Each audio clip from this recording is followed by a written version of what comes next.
서울 아산병원 유튜브에 따르면 간 농양은 세균이나 기생충 감염으로 간 내부에 고름집이 생기는 치명적인 질환입니다.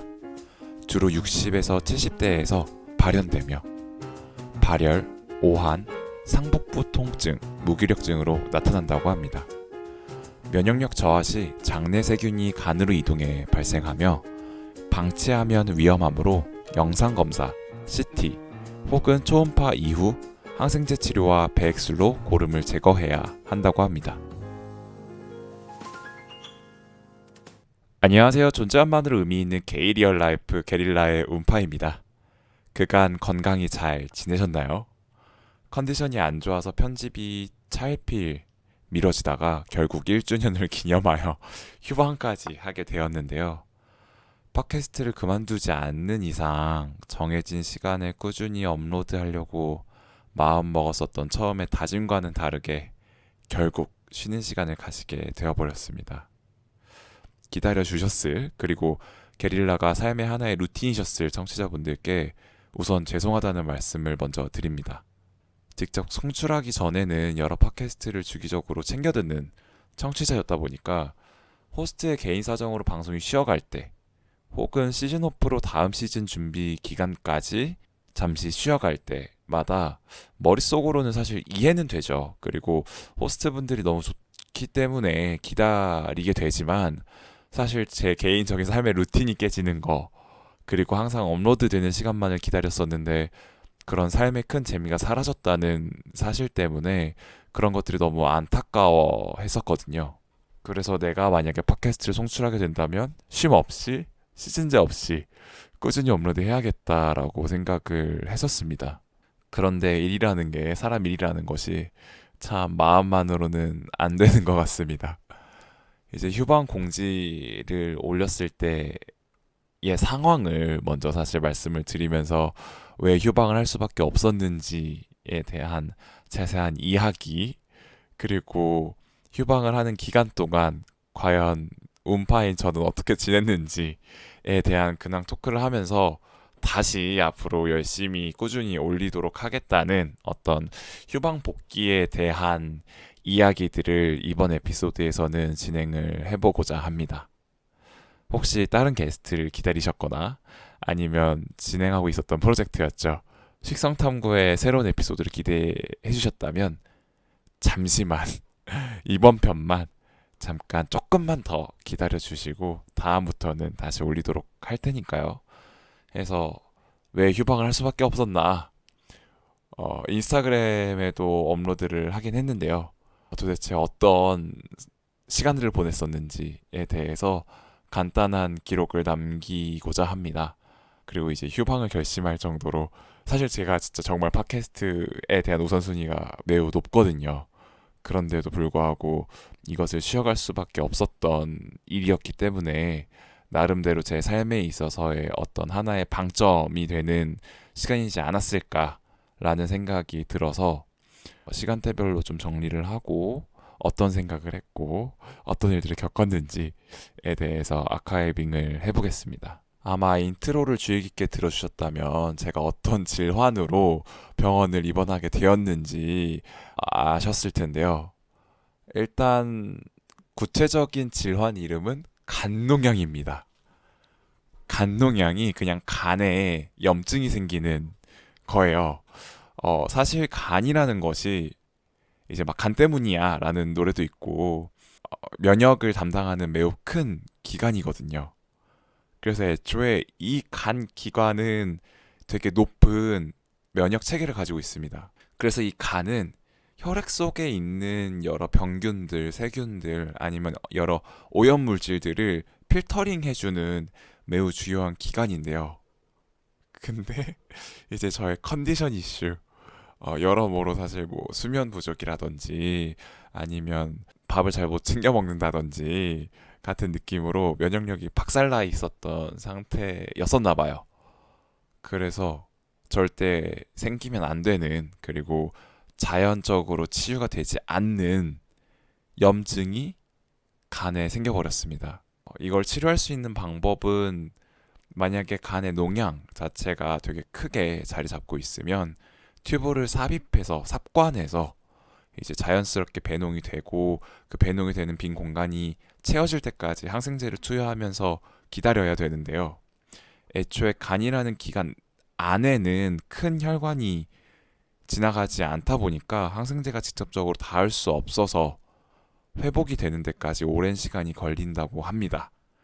그래서 저도 2주 동안 입원을 하게 됐고 그 입원 기간 동안 오른쪽 옆구리죠. 오른쪽 옆구리에 작은 튜브를 꽂아서 이제 계속 피와 고름을 짜내는 배농하는 시간을 가졌습니다. 그래서 아직까지도 오른쪽 옆구리에 그 관을 삽입했던 흉터가 남아 있고 그리고 크게 숨을 쉴 때마다 불편감과 이물감이 조금 있는데 시간이 지나고 열심히 잘 자고 잘 먹으면 금방 회복될 수 있겠죠. 일단 이 아프기 시작한 것에 대한 배경을 먼저 좀 공유를 해드리면서 사실 젊은 사람들 사이에서는 간농양이 정말 흔한 질병은 아니래요.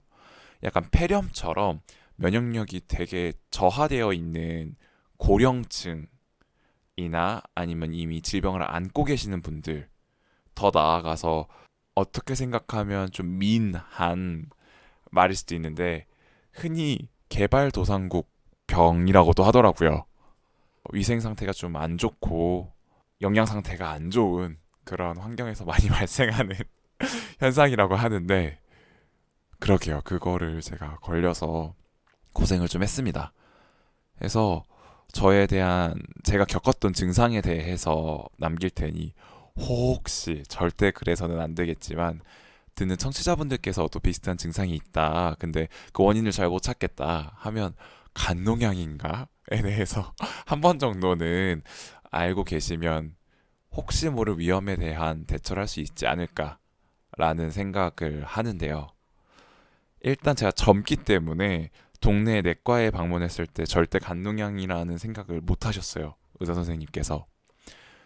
첫 증상 같은 경우에는 인트로에서도 말했듯이 상복부 통증이 되게 심하다고 하거든요. 근데 저는 그때 한창 열심히 운동을 하고 있었을 때라서 이제 PT를 시작한 지가 얼마 안 됐거든요. 그래서 처음에는 그 통증이 근육통이라고 생각했었습니다. 왜냐면 또 하필 그 아프기 시작하기 전날 복부 운동을 정말 열심히 했어요. 그래서 저는 그 아픔을 느끼면서 아, 나 오늘 운동 좀 제대로 했나 보다 하면서 좀 뿌듯해 했었거든요. 그래서 그냥 그 통증이 있었고 통증과 동시에 열이 나기 시작했습니다. 근데 제가 원래 좀 몸 컨디션이 안 좋으면 열이 워낙 잘 나는 체질? 사실 좀 나이가 들어가면서 점점 병을 안고 살아간다고 하더라고요. 더 이상 병이 낫는 것은 없다고 하더라고요. 한 번 아프기 시작하면 계속 아프다고는 하는데 어쨌든 저는 좀 컨디션이 안 좋으면 열이 잘 나는 상태였기 때문에 아 그냥 내가 요새 좀 무리했나 보다 하고 타이레놀 먹고 그냥 오렌지 주스 마시면서 하룻밤 자고 나면 괜찮아지겠지 라는 생각을 한 거죠. 그런데 그렇게 그 날짜 자체가 토요일 밤이었었고 일요일 날 그 엄청 아플 때는 열이 나도 땀이 안 나는 거 아세요, 여러분? 그러니까 열이 안 빠져나가는 거죠. 이게 몸이 작동을 제대로 못해서 열을 배출을 잘 못하는 건데 그렇게 저 혼자 이제 자취를 하니까 자취방에서 끙끙 앓으면서 근데 또 이제 부모님한테 걱정 끼치기는 싫어서 주변 사람들한테 걱정 끼치기 싫어서 아 그냥 컨디션이 좀 안 좋다. 그냥 오늘 좀 하루 종일 자고 싶다. 정도로만 연락을 남겨놓고 저는 그냥 약간 비몽사몽했죠. 열을 측정하지 않아서 몇 도까지 올라갔는지 사실 모르겠는데 정말 아팠어요. 약간 막 세상이 울렁거리는 듯한 느낌도 들고 하지만 뭐 시간 지나면 나아지겠지라는 믿음 하나로 그냥 계속 자고 뭐 밥은 안 들어가니까 또 안 먹고 이제 그렇게 버텼죠. 그러다 보니까 탈수 증세가 오더라고요. 탈수 증세가 와서 아 이건 정말 심각하다 해서 이제 월요일 날 개원하는 시간에 맞춰서 제가 자주 가는 아플 때마다 가는 동네 내과를 갔어요. 이제 열이 난다 했더니 의사 선생님이 아 그러냐 그럼 일단 타이레놀을 처방해 줄 테니 이걸 먹어보고 그리고 좀 탈수가 심하니까 링겔을 맞는 게 좋을 것 같은데 수액을 게 좋을 것 같은데 일단은 한 이틀 정도만 좀 지켜보자. 워낙 젊기도 하고 그냥 뭐 감기 몸살일 수도 있고 그리고 혈액 검사를 먼저 해봐서 혹시 독감이거나 아니면 다른 그리고 한창 그때 독감이 유행했었어요. 2월 초였으니까 1월 말 2월 초에 그래서 독감인지 독감 검사 한번 해보고 혹시 코로나일 수도 있으니 코로나 검사도 한번 해보자 했는데 혈액 검사 결과가 일단 염증 수치가 정말 높게 나왔고요. 백혈구 수치가 매우 높게 나왔고 그러고 독감과 코로나는 아니었습니다. 이제 그러다 보니까 백혈구 수치가 높다는 것은 어떤 몸에 염증 반응이 있다는 거고 뭔가가 잘못됐는데 사실 그 원인을 구체적으로 찾을 수는 없으니까 이제 그때는 이미 복부 통증이 있다고도 말씀을 드렸는데 이게 저는 근육통이라고 생각했으니까요. 그리고 참을만 했거든요. 막 아파서 죽겠다는 아니었거든요. 그래서 건드리면 좀 아프기도 하고 크게 호흡하면 아프긴 한데 약간 근육통 같아요. 라고 하니까 의사 선생님도 그냥 얘가 말도 곧잘 하고 이렇게 촉진을 했을 때에도 막 아프다고 난리치지 않으니까 괜찮나 보다 하고 일단 약 잘 챙겨 먹으라고 하고 수액을 맞고 그리고 나서 저는 출근을 했죠. 근데 출근해서도 약을 먹었는데도 계속 미열이 나 있는 상태였으니까 뭐 제정신은 아니었고 이제 그렇게 아프다 보니까 수액을 이틀 후에 또 맞으러 갔죠. 그리고 맞으러 가면서 그 사진을 찍어서 이제 우리 게릴라 인스타 스토리로 올렸습니다. 일단 이 상태면 편집은 못하겠다라는 생각이 들어서 그래서 몸이 아프기 시작하면 제일 먼저 걱정하는 게 다음 에피소드 업로드는 어떡하지? 라는 생각이 가장 먼저 들거든요. 뭐 출근이야 뭐 병가를 내거나 연락을 드리면 되는데 이거는 제가 진행하는 프로젝트고 나의 책임이고 뭐 그러다 보니까 해서 업로드가 늦어진다라는 공지를 인스타그램에 먼저 올리고 스토리로 수액 맞는 사진 올리면서 그러고 또 수액을 맞았죠. 근데 그때 또 혈액 검사했을 때도 백혈구 수치가 높은데 이 아이는 열 나는 것 빼고 염증 수치 높은 것 빼고 아무런 그 증상이 없어요. 그리고 심지어 그때는 복부 통증도 좀 줄어들었어요. 제 생각에는 그냥 익숙해진 것 같은데 통증에 그냥 제가 느끼기엔 좀 줄어들었다고 생각을 했죠. 근데 너무 감사했던 게 그때 의사 선생님께서 만약에 그냥 후뚜루마뚜루 항생제 처방을 해주고 했으면 분명히 백혈구 수치는 낮아지고 염증 수치도 잡혔을 거예요. 그러나 직접적인 원인을 해결하지 못했기 때문에 아마 저는 증상이 더 심해졌겠죠. 그 시간 이후에. 근데 어떤 이유 때문인지는 모르겠지만 백혈구 수치가 좀 과하게 높으니까 의사 선생님께서도 왜 그럴까 하면서 일단 닌겔 수액 맞으면서 좀 지켜보자 하고 어떤 약도 처방해주지 않으셨어요. 그때는 왜 처방을 안 해주시지? 라는 생각이었는데 지금 생각해보면 명이셨죠. 정말 훌륭한 의사 선생님이셨죠. 이제 그렇게 지내다 보니까 좀 수액도 맞고 밥도 좀 챙겨 먹고 하다 보니 컨디션이 좀 나아져서 열이 계속 왔다 갔다 그러니까 특히 저녁에 잘 때쯤에 열이 엄청 많이 나거나 아니면 낮에도 갑자기 열이 확 오르다가 좀 시간 지나거나 아니면 타이레놀을 복용을 하면 갑자기 온몸에서 땀이 확 나면서 열이 떨어졌어요. 그러다 보니까 저는 그냥 컨디션이 많이 안 좋군. 타이레놀을 주기적으로 잘 챙겨 먹어야겠군. 정도만 생각을 했었죠. 이제 그렇게 2주가 흘러갔습니다. 처음 아픈 이후로 2주가 지났는데 그때 또 열이 계속 떨어지지가 않으니까 사실 그 사이에 운동도 하고 막 했는데요. 아무튼 열이 떨어지질 않으니까 이거 너무 이상하다 해서 다시 그 동네 병원에 찾아갔어요. 그 또 혈액 검사를 했는데 백혈구 수치가 계속 높아지는 거예요. 염증 수치가 계속 높아지는 거예요. 그러니까 이거는 큰일 났다 라고 하시면서 이제 근처에 혈액내과 아니면 감염내과가 있는 병원으로 가봐라. 이거는 사실 본인 병원에서는 해결할 수 없다. 원인을 찾아낼 수 없다. 하면서 이제 근처에 있는 병원 의사 선생님한테 직접 전화를 거시더라고요. 그래서 전화를 걸어서 몇 세 젊은 환자인데 2주 동안 계속 열이 나고 지금도 미열이 있는 상태다. 타이레놀을 복용해도 열이 계속 나고 그리고 백혈구 수치가 계속 높은 상태다. 라는 식으로 얘기를 하시더라고요. 그랬더니 상대방 측에서도 그러면 뭔가 문제가 있는 건데 일단 지금 당장 외래로 진찰을 받을 수 없다. 외래는 많이 기다려야 된다. 라고 해서 이제 그쪽 병원에서 받아줄 수 없다라는 식으로 얘기를 하니까 이제 의사 선생님, 제가 내원했던 동네 병원 의사 선생님께서 소견서를 써줄 테니 그리고 어떤 형식으로든 뭐 외래를 가든 응급실을 가든 받을 수 있게 구체적인 병명, 본인이 생각하는 병명은 적지 않겠다. 그냥 증상들만 간단하게 적어 놓을 테니 그리고 혈액 검사했던 것들을 전부 다 첨부해서 너에게 챙겨줄 테니 2차 병원이나 3차 병원으로 가서 응급실에 가서 접수를 해라. 그렇게 하면은 너의 증상을 좀 자세히 알 수 있을 것이다. 라고 얘기를 하고 그 혈액 검사했던 거를 봤더니 그 기록에 다 남아 있더라고요. 보니까 의사 선생님께서 정말 많은 고민을 하셨어요. 저의 증상에 대해서.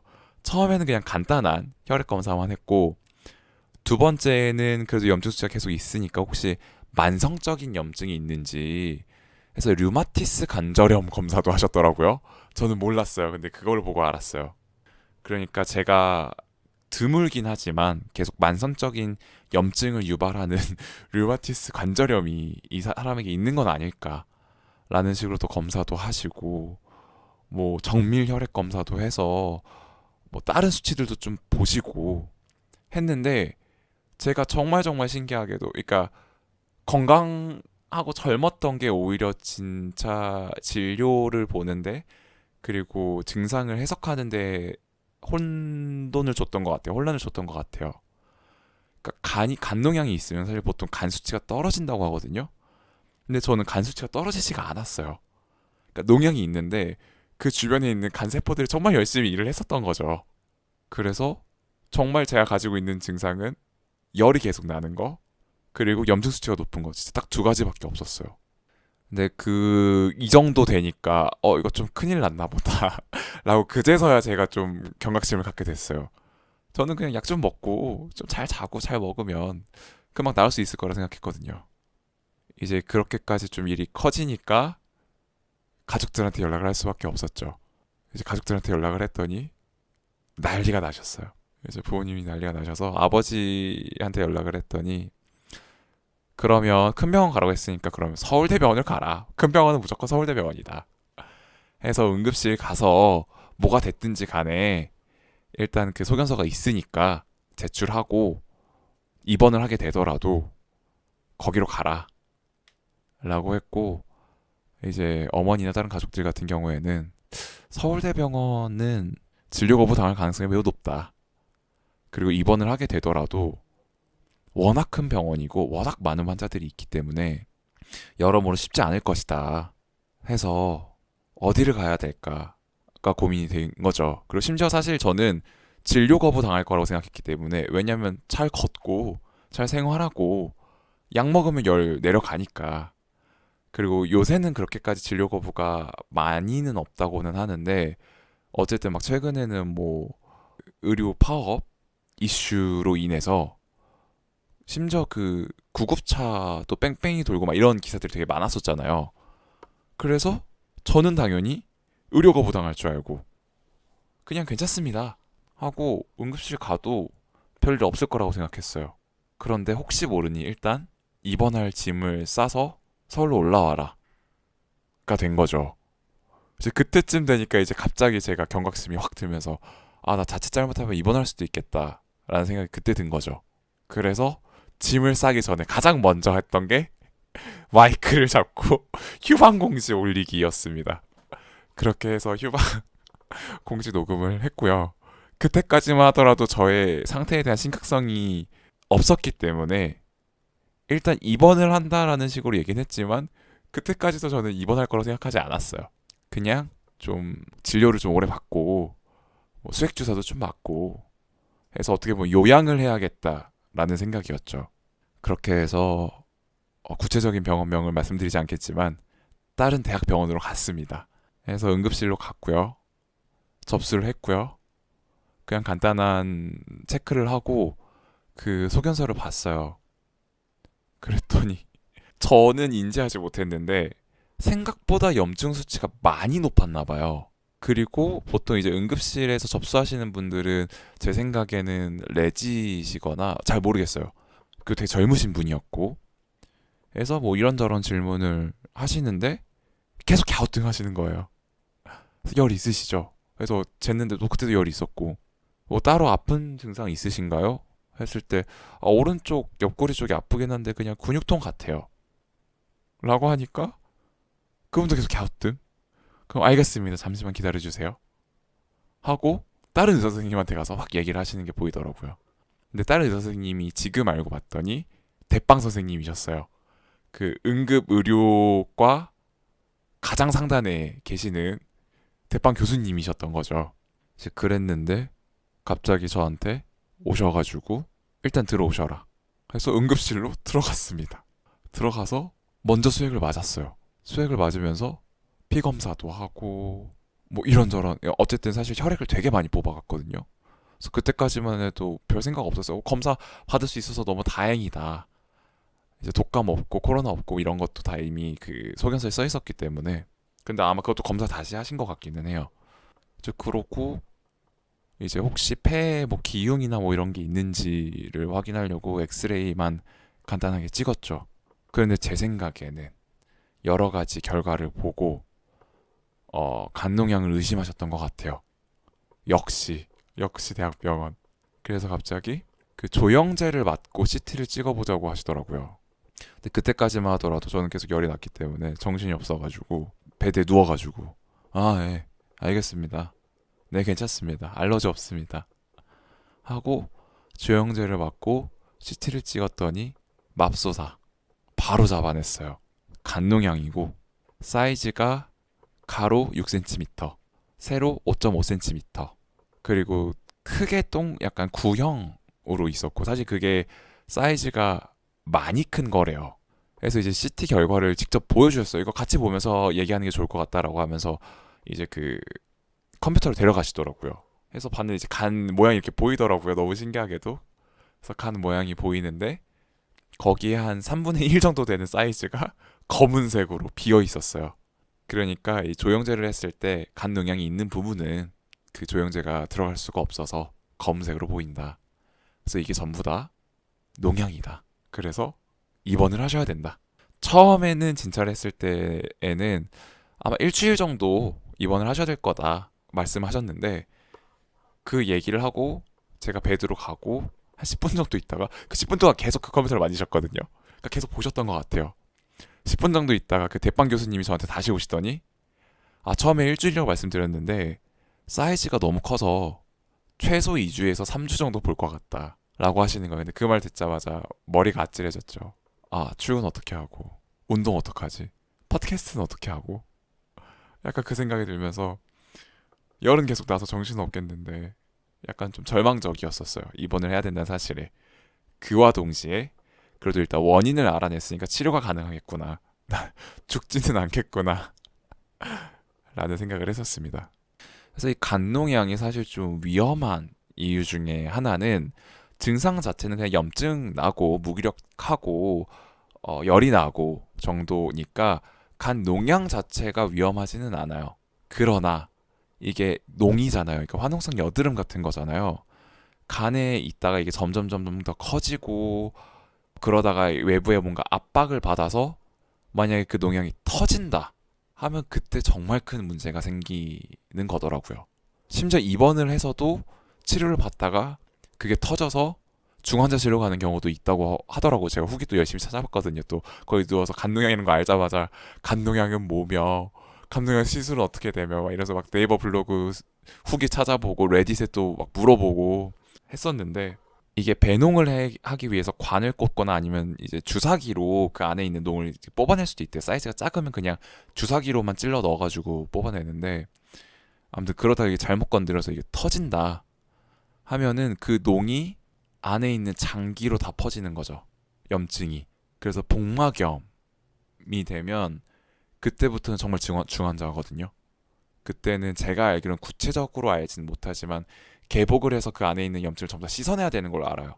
근데 개복을 하게 되면 스케일이 엄청 커지고 회복이 늦어진다 정도로 알고 있고, 그리고 이제 이렇게 퍼지게 되면 다른 장기에 영향을 줘서 모든 장기들이 재기능을 못하기 시작하게 되는 거죠. 아니면 그게 만약에 혈액으로 들어간다, 터져가지고. 그러면 폐혈증이 됩니다. 애초에 간농약이라는 것이 세균이나 기생충 감염으로 있으니까 그 농 안에 얼마나 많은 세균들이 있겠어요. 근데 그 세균이 혈액으로 퍼지게 되면 폐혈증이 일어나고, 폐혈증은 특히 급성 폐혈증 같은 경우에는 3시간 안에 죽거든요. 제대로 처리하지 못하면. 근데 제가 응급실로 입원을 했고 그 균이 어떤 균인지가 규명되지 않은 상태에서 터졌다. 그럼 뭐 난리 나는 거죠. 정말 난리 나는 거였는데 너무너무너무 감사하게도 2주 동안 아팠던 와중에 제 농은 곪기만 하고 터지진 않았고, 커졌는지 작아졌는지는 잘 모르겠어요. 그리고 응급실에 갔을 때에도 너무너무 감사하게도 그때 저녁이었거든요. 저녁에 갔을 때 다음날 아침에 바로 삽관 시술이라고 하더라고요. 수술이 아니라. 그래서 삽관 시술을 받을 수 있었고, 그리고 너무너무너무 감사하게도 내과 병실에 제가 입원할 수 있는 자리가 있었고, 그래서 여러모로 사실 저는 운이 좋았다고 생각합니다. 물론 안 아픈 게 가장 좋았겠지만 어쨌든 아파버린 걸 어떡하겠어요. 그랬는데 이제 동네에 있는 내과 의사 선생님도 정말 좋은 선택, 훌륭한 진찰을 해주셨던 거죠. 본인이 할 수 있는 능력 안에서.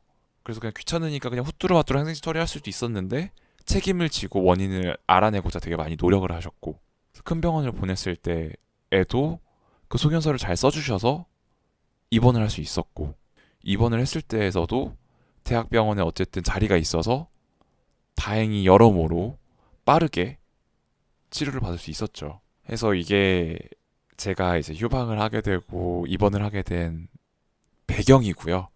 그 여러분들 혹시 아프시거나 증상이 있으면 저처럼 너무 멍청하게 낫겠지라고 생각하지 마시고 꼭 증상들을 하나하나 자세히 체크하셔서 알아내셨으면 좋겠습니다. 이 안전불감증이 참 문제인데요. 또 그러고 있네요, 제가. 애초에 그래서 이제 입원을 하게 되는데, 이제 입원을 했을 때 일단 여러분들 간농약을 정말 조심하셔야 되는 게 매우 매우 아픕니다. 시술이라고 하는 게 크게 마취를 하지 않고 작게 피부를 절개하기 때문에 시술이라고 해서 저도 괜찮겠지라고 생각했어요. 뭐 후기에서는 뭐 말뚝을 박아 넣는 느낌이라서 일주일 동안 밥을 못 먹고 걷지를 못했다 라고 하는데, 그걸 쓰신 분은 이제 30대 여성분이셨고 마른 사람일수록 더 힘들다고 하더라고요. 그래서 뭐 나는 뭐 그렇게 마르지도 않고 덩치도 크고 하니까 괜찮겠지 정도로 생각했어요. 그리고 관을 꽂을 때 아프다고 해서 뭐 당연히 아프겠지, 관을 꽂는데 정도로 생각을 하고 있었는데, 이게 배농을 시키기, 어쨌든 제가 사이즈가 컸으니까 6x 5.5니까 그거를 대략적으로 사실 그런 구형 상태의 종양이나 아니면 그런 것들을 계산하는 방식이 있더라고요. 대략적으로 간단하게 했을 때 전체적인 볼륨 자체는 75mm 정도였어요. 전체적인 부피 자체가. 그러니까 결국 75mm 정도의 고름이 그 안에 차 있었던 거죠. 일단 그걸 배농을 하기 위해서 삭관을 해야 된다. 뭐 알겠다, 아침에 가겠지 해서 입원을 하는 순간부터 검사하고 그거 해야 되니까 이제 거의 하루 동안 아무것도 못 먹었죠. 수액만 맞으면서. 근데 뭐 아프니까 정신 없어서 뭐 배고픈지도 모르고 그냥 그러고 있었는데, 이제 삭관을 하러 넘어갔습니다. 넘어갈 때만 하더라도 무섭긴 하지만 괜찮겠지라는 생각이 저변에 깔려 있었어요. 했는데 이제 이게 폐랑 간이 이제 가까이 있다 보니까, 그리고 이 배농을 하기 위해선 정확하게 그 간 농양이 있는 지점으로 이렇게 수직으로 찔러 들어가야 된다고 하더라고요. 그래서 엑스레이로 화면을 계속 보면서 의사 선생님과 함께, 그래서 환자의 의식이 있어야 된다고 하는 거고, 만약에 폐 근처에 있으면 이제 호흡도 조절하는 거죠. 의사 선생님과 서로 손발을 맞춰야 되는 거죠. 숨 참으세요 환자분 하고 푹 찔러 넣고, 약간 이런 느낌인가 봐요. 근데 저 같은 경우에는 뭐 숨 참아라 이런 건 없었고, 이제 엑스레이로 간 농양의 위치를 좀 찾아서 이렇게 보면서 부분 마취 들어가겠습니다. 부분 마취 하고, 사실 보이진 않았어요, 옆구리라서. 그리고 그 펀치 몇 밀리 펀치를 이렇게 뚫으시더라고요. 그건 뚫을 수 있지. 아프지 않았어요. 그리고 나서 삭관하겠습니다. 좀 아파요. 참으세요. 라고 해서 오케이, 뭐 아프겠지 당연히 했는데 우와, 관 꽂아 넣을 때 읍 한 상태로 관을 꽂아 넣었는데 일단 그 안에 있는 장기들은 마취가 안 된 상태잖아요. 그리고 간 안에는 통점이 없대요. 근데 간 밖에는 밖을 덮고 있는 그 통각 신경계가 있대요. 간 외부에 뚫고 들어오는데 이게 제 뱃속 안에서 느껴지는 고통이잖아요. 그러니까 살면서 뱃속 안에서 느껴지는 고통은 뭐 배 아플 때, 탈 났을 때, 위장 아플 때, 뭐 아니면 감기 걸렸을 때 뭐 목 아픈 정도. 그러니까 몸 안에서 아픈 느낌. 뭐 약간 그 정도밖에 없었는데 짜릿하더라고. 한 번도 느껴보지 못했던 고통의 형식이라서 처음에는 이게 아프다기보다는 생경하다라는 생각이 먼저 들었어요. 그래서 관을 잘 꼽았어요. 그러니까 앞에 이제 엑스레이가 같이 보이니까 정말 이 그 75mm 정도 되는 것에 수직으로 관이 이렇게 폭 들어오는 게 보이더라고요. 그래서 아픈데 신기해서 계속 쳐다봤어요. 그러다서 이제 빼낼게요, 농 빼낼게요라고 하시면서 주사기를 그 관에 연결해서 뽑아내십니다. 푸슉푸슉푸슉푸슉 한 소리가 들려요. 액체가 나오는 게. 이제 여기서 또 하나 더 감사한 일이 하나 더 생기죠. 2주 동안 농이 너무 예쁘게 잘 골문 거예요. 그래서 만약 그게 좀 덜 골마서 끈적끈적하거나 하면은 입원 기간이 더 길어졌을 거예요. 근데 약간 오줌 색깔처럼 맑은 액체가 나오더라고요. 해서 주사기 그건 보였어요. 이제 의사 선생님이 푸슉푸슉 하면서 50ml짜리 주사기 연결해가지고 뽑아내는 거 이렇게 팍 빼내고 그 옆에 있는 통에다 푸슉 하고 그 액체 담는 소리도 들리고 했죠. 해서 토탈 그 관을 꼽은 날 저한테 이제 환자분 농 한 50ml 정도 나왔어요 라고 하시더라고요. 그래서 계산했을 때 75ml가 있었잖아요. 그러니까 그럼 거의 다 배농 됐겠구나. 그러면 나는 빠르게 태어날 수 있겠구나 라는 생각이 먼저 들었어요. 이제 그리고 나서 그 관 이게 꼽은 상태로 이제 피부를 잘 이렇게 꼬매고 그리고 나서 이제 다 처치를 했죠. 그래서 배농될 수 있게 이제 오줌줄 마냥 이제 그 관을 이렇게 크게 연결해가지고 그 배농될 수 있는 백 같은 것도 이제 잘 해놓고 그리고 저는 그 옆에 있는 컴퓨터가 있는 실로 옮겨갑니다. 근데 그때까지만 해도 약간 놀랍다, 얼얼하다, 뭔지 모르겠다, 약간 정신이 없었어요. 근데 이제 시술을 막 준비하고 막 이런 거 막 그 뭐라 그러죠? 소독포? 약간 이런 거 수술하려면 이렇게 초록 색깔 같은 거 그런 거를 이제 오염되지 않게 막 주변을 막 감싸잖아요. 근데 그런 걸 해주셨던 의사 선생님 간호사셨던 것 같아요. 근데 너무 아프셨죠? 이런 식으로 물어보시는 거예요. 너무 친절하게도.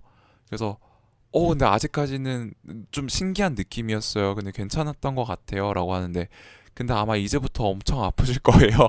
라고 하시는 거예요. 그래서 네? 라고 했더니 우리가 여드름도 짜기 전에는 그냥 좀 아프다가 짜고 나면 엄청 아프잖아요. 그게 화끈화끈거리고 붓고 하잖아요.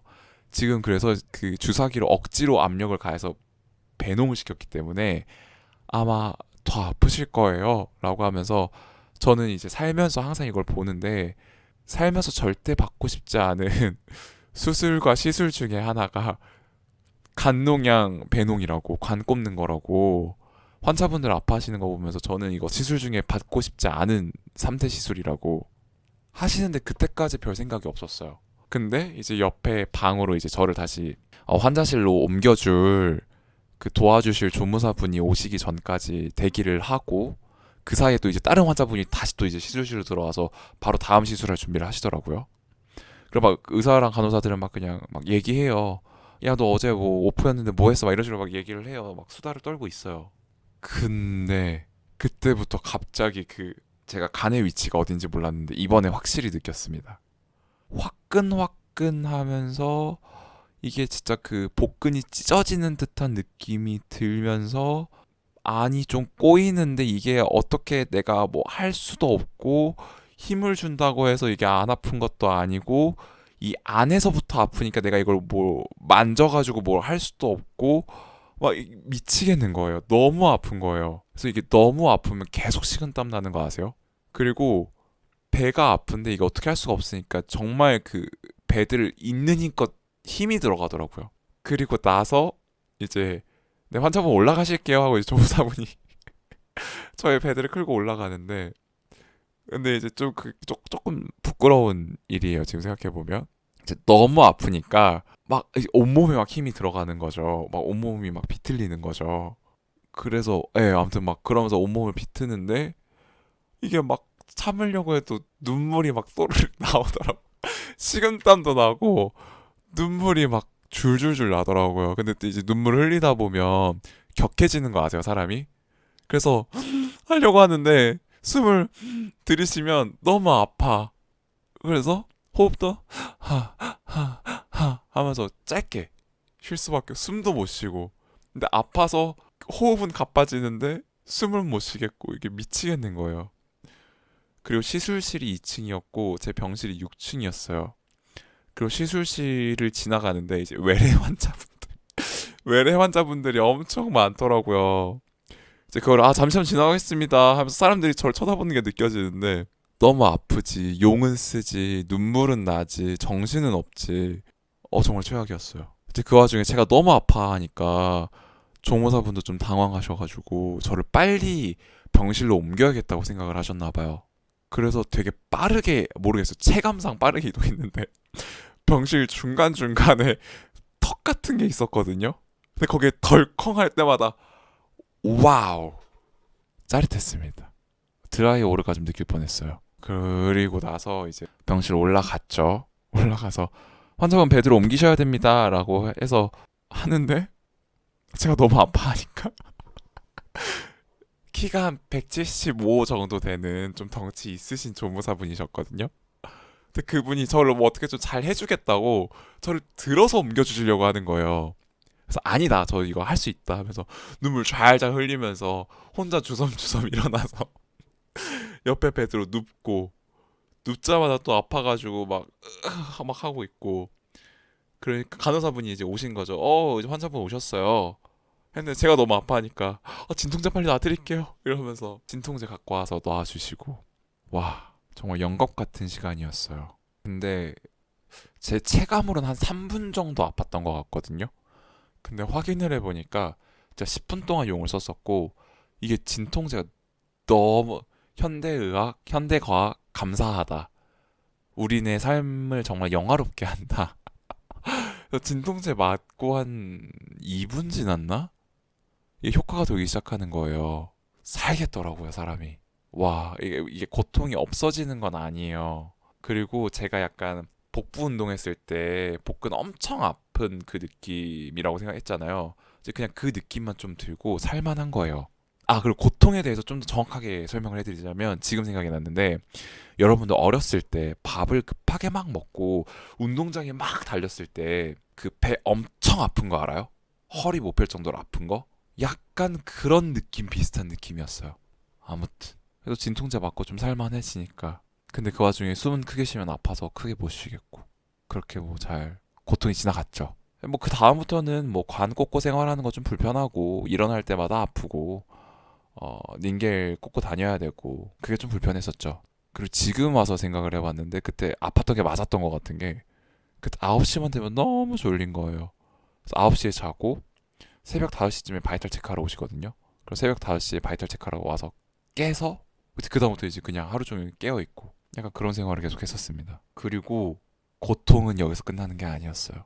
두 번째 고통, 엄청 큰 고통이 옵니다. 그 고통은 바로 삭간했던 치부를 뺄 때. 와우. 그래서 저는 뺄 때 마취라도 하는 줄 알았는데 안 해요. 그냥 그 입원해 있는 병실에 인턴 의사 선생님이 오셔가지고 그냥 그 자리에서 빼주십니다. 뭐 없어요. 그냥 봉해져 있던, 꼬매져 있던 실 가위로 그냥 툭툭 자르고 그냥 뽑아내요. 일단 좀 무서웠지만 잘 해주시겠지, 괜찮겠지, 사람들이 쇼크사하지 않으니까 이러겠지 라고 생각을 했어요. 그래서 처음에 그냥 드르륵 뺄 때는 오, 살만한데, 괜찮은데 라고 했어요. 근데 엄청난 고통은 언제 오냐면요, 이게 간 안으로 집어넣잖아요. 그래서 이게 만약에 일자로 있으면 이게 홀랑 빠질 수 있잖아요, 아무리 꼬매놨다고 하더라도. 그래서 어떻게 한 건지 모르겠는데 나중에 빼고 나서 봤을 때 이게 관이 360도로 이렇게 안에 이렇게 꼬여 있어요. 말려 있어요. 너무 신기하죠. 그래서 이제 그 절대 관이 빠질 수 없는 구조더라고요. 저는 중간에 좀 새는 느낌 들어서 이거 관 빠진 거 아니에요? 제가 스트레칭 하다가 빠진 거 아닐까요? 라고 했는데 절대 빠질 수 없는 구조였고, 근데 이게 어쨌든 이게 좀 단단한, 어떻게 보면 좀 굵은 전선 같은 느낌의 경도를 가지고 있더라고요. 근데 이제 그거를 근데 환자가 이제 좀 아프실 거예요 라고 해서 뭐 얼마나 지금까지 안 아팠는데? 라고 하는데 그 말려 있는 거를 이제 힘을 줘서 이렇게 그 안에 있는 장기가 밀리면서 나오는 거니까 어메이징. 근데 문제가 뭔지 아세요? 나름대로 그 안에 진공이 잡혀 있었을 거 아니에요. 근데 이 인턴 선생님이 그 튜브를 풀고 기압을 맞춘 상태로 뺐어야 됐는데 그냥 뺀 거죠. 그래서 이거를 한 3번 윽 하면서 당겼어요. 아파 죽겠는데 약간 그 안에 장기가 꼬이는 느낌이거든요. 그리고 이 고통은 정말 생경해서 사실 또 간 삽입할 때랑 또 다른 느낌이에요. 와, 그래서 아파서 식은땀 삐질삐질 흘리고 있는데 의사 선생님이 아 하시는 거죠. 여자분이셨어요. 젊은 여자분이었는데 그러면서 그제서야 가위로 이제 관을 막 이렇게 자르기 시작하는 거예요. 근데 이게 잘 잘리냐고, 그렇게 약간 전선 같은 정도의 경도를 가지고 있는데 이게 안 잘려서 이거를 이렇게 스근스근 이렇게 톱질하듯이 자르고 있는데 이게 땡긴 상태니까 톱질할 때도 계속 간이 윽 하고 있고. 근데 이게 또 차마 말 못하겠는 게 되게 어린 친구인데 인턴이고 이제 막 되게 여러 가지 경험하면서 고생하고 있을 텐데 제가 아파하는 모습을 보니까 그 사람도 긴장을 해서 손을 떨기 시작하시는 거예요. 와, 이제 도라방스. 이제 그러니까 제가 아프긴 한데 참을만 해요. 괜찮아. 천천히 하세요. 속마음은 그냥 좀 빨리 좀 해라. 제발. 긴장하지 말고. 내가 아픈 건 아픈 거고 너는 너의 일을 해야 되지 않겠니였지만 그렇게 말하면 더 긴장할 거 아니에요. 그래서 괜찮습니다. 참을만 해요. 하고 싶은 대로 다 하세요. 그래서 그걸 자르고, 아니 그리고 아픈 걸 이미 인지하고 있었으면 뭐 숨을 참으세요 라는 식으로 뭐라도 힌트를 줄 수 있었잖아요.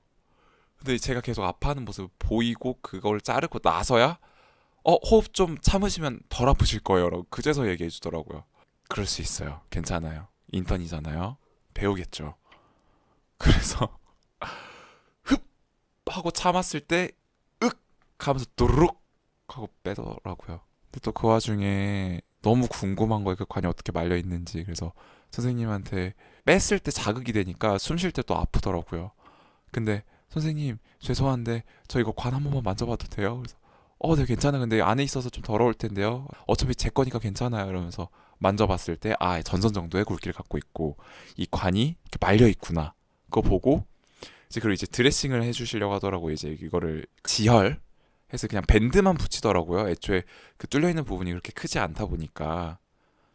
해서 이제 막 이게 그 밴드를 이제 붙여주려고 이렇게 까고 계시길래 죄송한데 저 여기 구멍 뚫린 거 한 번만 찍으면 안 돼요? 그랬더니 찍으세요 해서 난 너무 궁금한 거야. 왜냐면 그거 지혈하는 거 붙여버리면 딱지 않고 나서는 저희가 못 보잖아요.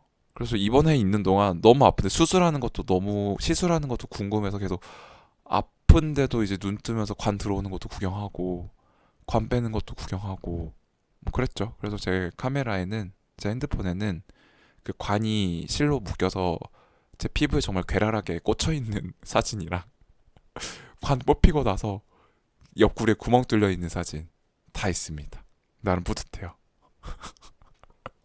그래서 그거 있고 나서 이제 고통 얘기한 김에 쭈루 고통 얘기하려고 하는데 사실 그 전에 이 관을 뺄 때가 그 두 번째 가장 아픈 고통이었고 그 세 번째 고통은 이제 관을 빼기 위해서는 그 배농이 다 된 거를 어느 정도 확인을 하고 CT를 찍어서 그 간 농양에 있는 사이즈가 작아진 거를 확인을 해야 돼요. 확인을 해야 이제 더 이상 배농될 게 없구나라는 걸 아는 건데, 그 관을 빼는 것을 확정짓기 전에 이제 이리게이션이라고 하죠. 그 생리식염수 같은 걸로 그 저 간에 꽂혀 있는 관이 뭔가 농이나 혈액 때문에 피 때문에 굳어서 막히지 않게 하기 위해서 매일 아침 간호사 선생님인지 의사 선생님인지 모르겠어요. 간호사 선생님이신 것 같아요. 오셔가지고 그 튜브를 풀어서 주사 10ml 주사기로 생리식염수를 푹 하고 짜 넣었다가 그걸 빼내요. 압력을 걸어서 푹. 근데 넣을 때 약간 뻐근한 느낌이어서 맨 처음에는, 왜냐면 간 농양 자체가 사이즈가 크니까 들어가는 물 공간도 많은 거죠. 그리고 뺄 때 좀 압력이 걸려서 윽 하긴 하는데 뭐 견딜만 하다, 나쁘지 않다 하는데, 문제는 언제냐, 간 농양이 작아져서 그 안에 공간이 작아졌을 거 아니에요. 그럼 10ml가 다 들어가지 않아요. 근데 이게 관이 막혔을 수도 있으니까 그 생리식염수를 관에 주사기로 쑤셔 넣는 간호사 선생님은 이게 좀 뻑뻑한데요? 하면서 있는 힘껏 그거를 눌러요. 그때 진짜 돌아방스. 이게 그리고 압력이 걸리는데 그 안에 공간이 얼마 없을 거잖아요. 그러면 그게 늘어나는데도 한계가 있을 거고, 간 자체가. 그러면 어떻게 되냐? 그 내 뱃속 안에 뭔가 물이 퍼지는 약간 푸시직, 약간 그 전기가 따끔따끔하는 느낌이 들거든요. 그러면서 관이 꽂혀 있는 그 구멍으로 피가 섞인 물이 셉니다. 어메이징. 너무 신기하죠. 그래서 너무 아파하면 멈추시긴 하는데, 제가 또 이게 관이 막혔을 수도 있으니까 참았어요, 처음에. 와우, 그때 한 10ml 들어가는데 5ml 샜거든요. 그러니까 5ml 정도가 이제 그 안에서 이제 도라방스 파티를 한 거죠. 뭐 베드 다 젖고, 그리고 관 뽑을 때도 피가 좔좔좔 흘러서 베드 다 젖었거든요. 아무튼 그럴 수 있어요. 살아남았으니까 된 거죠. 그랬고, 관 빼기 전날, 관 빼기, 그래서 그 압력 걸리는 것도 이제 의사 선생님한테는 전달했죠. 교수님한테 전달했고. 그래서 너무 아파요. 왜 그럴까요? 그랬더니 그러게요. 그러니까 끝이었어요. 와, 그때 진짜 명치 겁나 세게 때리고 싶었는데, 아무튼 그러게요. 해서 그러게요. 그럴 수 있나 보다. 뭐 간농한 거는 상관이 없어요. 그 뻐근한 거는. 그래서 그럴 수 있죠. 했는데 관 빼기 전날 한 2mm 들어갔는데 이게 바로 아프기 시작한 거예요. 그래서 선생님 너무 아파요 라고 했는데, 이제 그 물을, 생리식염수를, 그 관을 뚫는 선생님께서 압력이 좀 걸리는데 좀만 참아보시겠어요? 원래 압력 걸리셨죠? 그래서 네 해서 넣는데, 그 넣는 족족 새는 거예요. 그때 진짜 와우, 그 약간 전기 스파크가 그 내장 안에서 터지는 느낌. 빠바바바박. 식은땀 주룩. 저는 그 식은땀의 존재를 인지를 잘 못했는데 이번에 확실히 느꼈어. 아프면 사람은 땀을 흘린다. 너무 신기하죠. 온몸에 진짜 그 순간 주르륵 해서 이제 그 선생님도 당황하신 거예요. 내가 뭐 잘못했나 이런 느낌인 거죠. 그래서 뭐 그거 상황을 교수님한테 전달을 했더니, 그러면 CT를 찍어보자. 퇴원 4일 전이었죠. 항생제 바꾸기 전이니까. 퇴원 4일 전에 CT를 찍어봤더니 그 삽입한 관 주변으로 이게 완전 이렇게 흡착이 될 모양처럼, 관 모양 주변으로 그 농양이 다 작아진 거예요. 그러니까 완전 이렇게 달라붙을 정도로. 그래, 그러니까 뻐근한 느낌이 들고 아픈 거지. 근데 뭐 간농양과는 상관이 없어요. 사실 제 담당 교수님과 다른 교수님이 오셨을 때 그 질을 그렇게 말씀을 하셔서, 그 와중에 그 특유의 오만한 의사의 눈빛 뭔지 알아요? 이 하등한 환자야, 난 귀찮으니 날 귀찮게 하지 말아라. 약간 그 특유의 그 무신경한 눈빛으로 어잉? 상관없는데요? 해가지고 개빡쳤었는데, 아무튼 저의 담당하시는 교수님은 정말 착하신 여자 교수님이셨고 성격도 정말 좋으셨고 너무너무 감사한 분이죠. 그래서 아무튼 이제 그분이 그래서 뭐 그렇게 됐다, 이제 관 빼도 될 것 같다 해서 관 빼고, 이제 관을 빼고 배농이 거의 다 됐으니 이제 퇴원을 하기 전에, 어쨌든 항생제를 퇴원을 하면 지금 계속 복용을 하고 있거든요. 근데 알약으로 먹어도 되는지 좀 단계가 낮은, 그러니까 타겟팅하는 균주가 좀 적은, 어떻게 보면 좀 더 약한, 그러니까 사실 아예 종류가 다른 거라고는 하는데 그 범위 자체가 좀 작은 항생제로 바꿔서 투여를 했어요. 여기서 네 번째 고통이 나옵니다. 이제 그 전에는 하루에 네 번씩 항생제를 이제 수액을 맞는 걸 통해서 이제 천천히 이렇게 집어넣었거든요. 같이. 근데 이제 좀 더 범위가 작은 항생제로 바꿨을 때는 이거를 이제 그 약병에서 주사기로 따서 정맥 카테터 꽂혀 있는 데다 직접 그냥 쑤셔 넣어요. 처음에는 압력이 걸려서 팔이 아픈 줄 알았어요. 하루에 한 번 항생제 맞았거든요. 그걸 넣을 때 이거 너무 뻐근하고 아파요 했더니, 압력이 걸려서 그런가요? 라고 물어봤더니 원래 이 항생제가 좀 아프대요 라고 한 거죠. 그래서 저 너무 아픈데 좀만 천천히 넣어주시면 안 될까요? 라고 했더니 이제 그 주사기로 천천히 넣어주셨어요. 너무 감사한 배려죠. 근데 문제가 뭐냐면 그 전에는 그냥 그 주사기 바늘 없이 그냥 관을 연결해서 튜브에다 관을 연결해서 그냥 욱 하고 넣어서 그게 이제 혈관에 들어왔을 때 아리하고 뻐근하고 으기 한 30초 지나면 괜찮았거든요. 근데 주사기 바늘로 천천히 넣었잖아요. 그러니까 얘네가 들어가면서 천천히 혈관을 찌르는 느낌이 계속 드는 거예요. 그게 계속 지속되는 거예요. 그래서 큰 고통을 짧게 받을 거냐, 작은 고통을 오래 받을 거냐에 대한 선택인 거죠. 와, 이게 근데 결국 아플 걸 아니까 항생제 맞는 시간이 오면 등에 식은땀 주룩. 이 고통을 아니까 그 고통이 더 크게 느껴지는 거 아세요? 근데 그 다음부터는 이제 그냥 선생님 저번에 바늘로 천천히 넣어주셨었는데 그냥 한 번 아프고 나는 게 맞는 것 같아요. 한 번 아프고 마는 게 차라리 나은 것 같아요. 그래서 그냥 넣어주세요. 그래서 우악 넣었었죠. 그래서 그 항생제 맞고 난 다음부터는 그 정맥 주사 꽂아놓은 자리가 계속 부어가지고 좀 빠른 주기로 갈았어요. 그래서 지금 약간 약쟁이 몸이에요. 그 왼쪽 팔과 오른쪽 팔에 주사를 계속 꽂아가지고 멍 엄청 들어있고 아직까지 주사바늘 자국 남아 있어가지고 누가 보면 약쟁이인 줄 알겠어. 아무튼 그렇습니다. 그래서 그런 병원 생활을 했고요. 저는 건강해졌고요. 사실 좀 뭐 인스타 스토리로도 올렸는데요. 그 관 빼기 전에 살만해진 거예요. 이제 좀 살만해진. 팟캐스트 원래 업로드하려고 했던 거 편집하고 다음 에피소드 녹음할 거 대본 쓰고 막 이랬거든요. 사실 심심하지는 않았어요. 이게 병원에서 시간 살살 녹더라고요. 어쨌든 관이 꽂혀 있으니까 아리한 고통이 계속 있어요.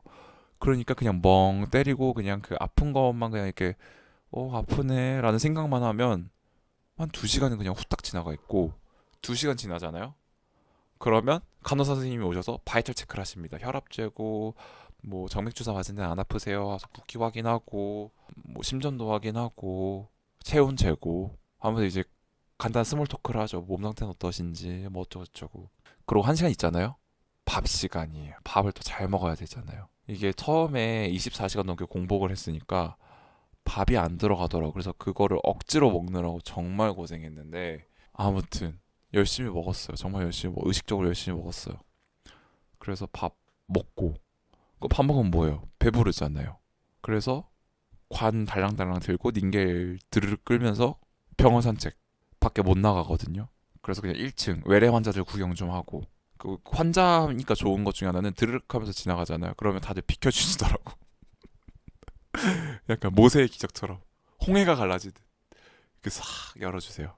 그럼 이제 헤드폰으로 노래 들으면서 팟캐스트 들으면서 그냥 산책 좀 하고 돌아서 양치하고 또 좀 아프다 하면서 좀 앉아 있으면 간호사 선생님들 오시고 약간 그런 느낌이었죠.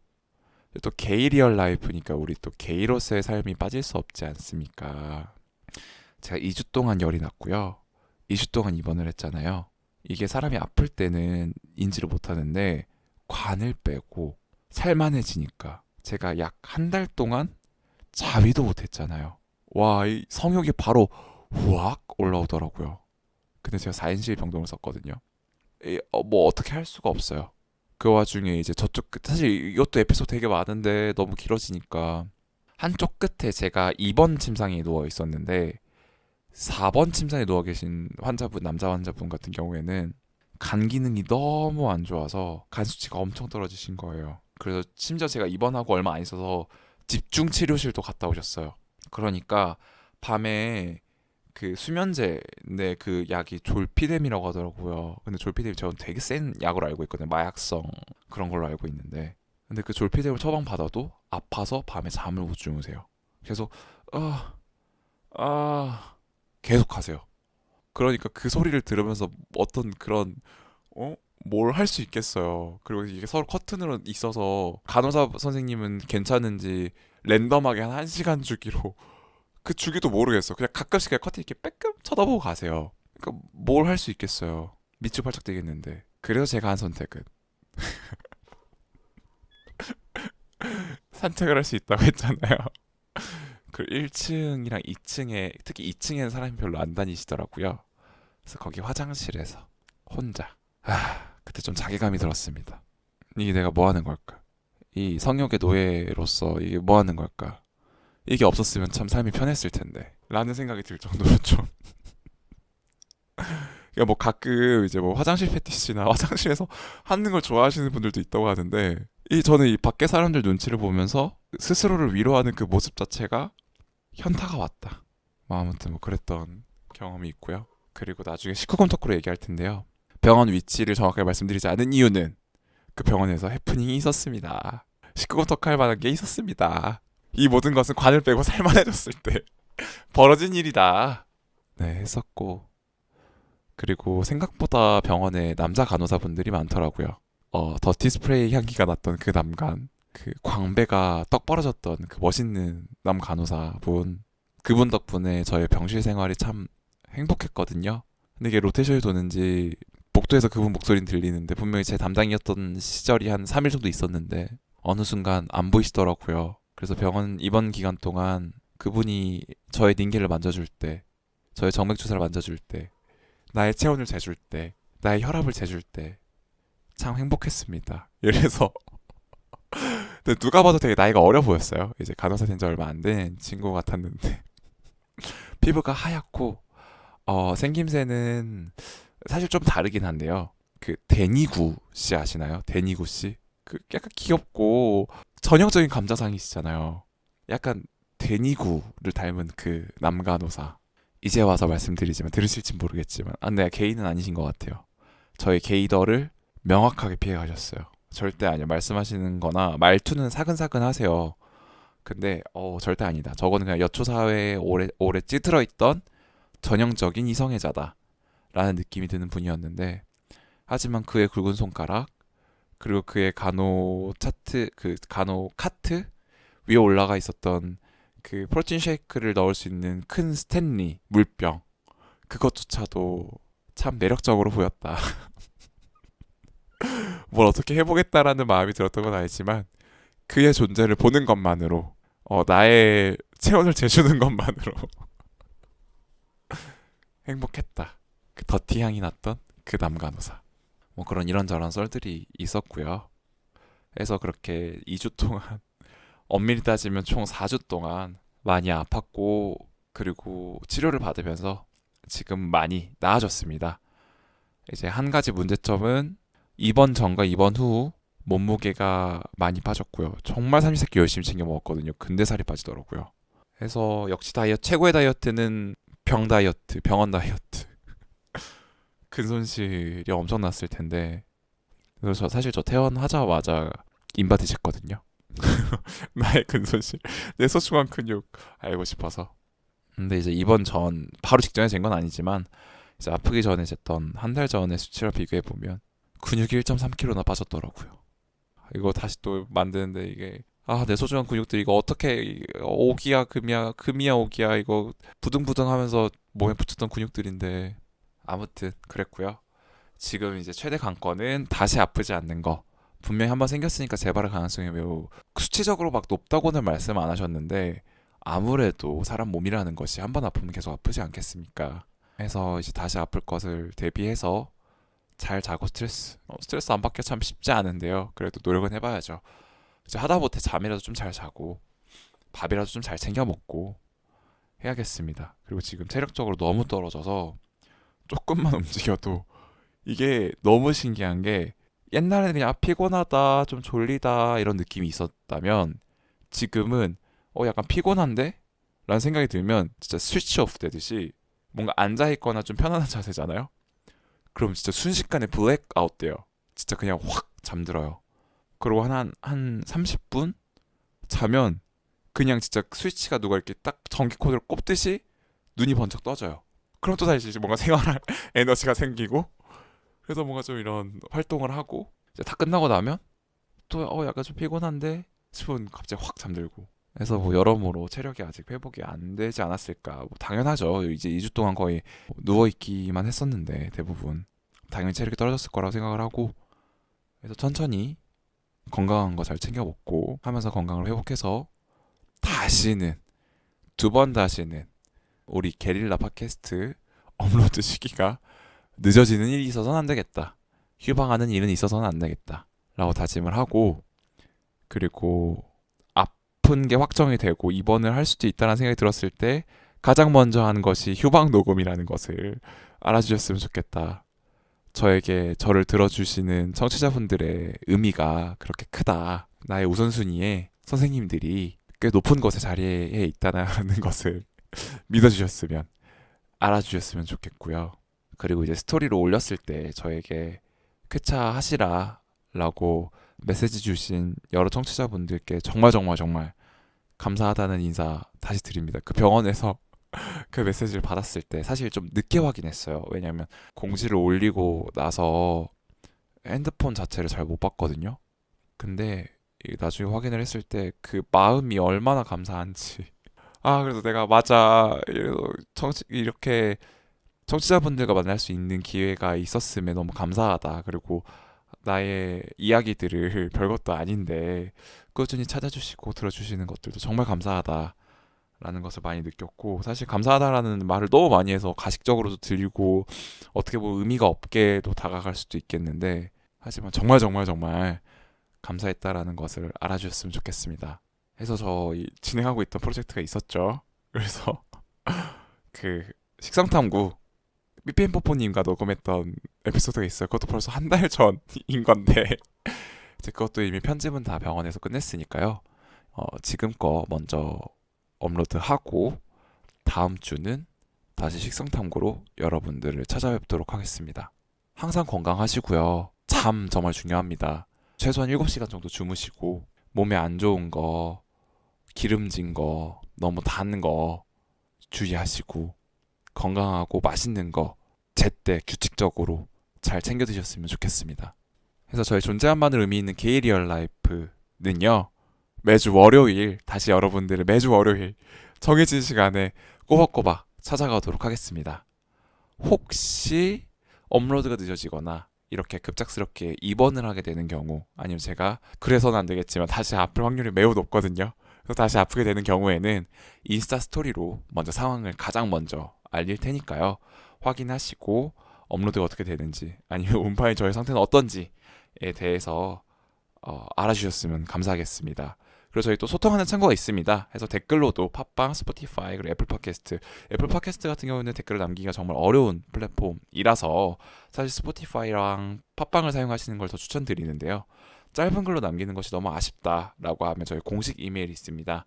greallife ga 숫자 2 realllife @gmail.com으로 긴 글로 저희 식성탐구 게스트 계속 모집하고 있거든요. 나의 식성에 대해서 좀 얘기하고 싶다. 나 운파랑 좀 한번 얘기 좀 해보고 싶다. 여러분들에게 나의 취향을 좀 공유해보고 싶다. 라고 하시는 분들은 사실 저희가 목소리만 송출되기 때문에 특정되기가 좀 어렵거든요. 그래서 그리고 사실 이걸 청취하는 풀 자체가 작기 때문에 비밀은 보장된다는 것을 인지하시고 사연을 보내주셨으면 너무너무 감사하겠습니다. 해서 그렇게 게이리얼라이프 공식 이메일도 있고요. 그리고 공식 인스타그램, 저희가 오늘 인스타그램에 대해서 많이 얘기했죠. 사실 가장 직접적으로 소통할 수 있는 방법이 인스타그램이다 보니까 종종 관련해서 소식이나 여러 가지 대화들을 하게 되는데, 아이디는 게이리얼라이프입니다.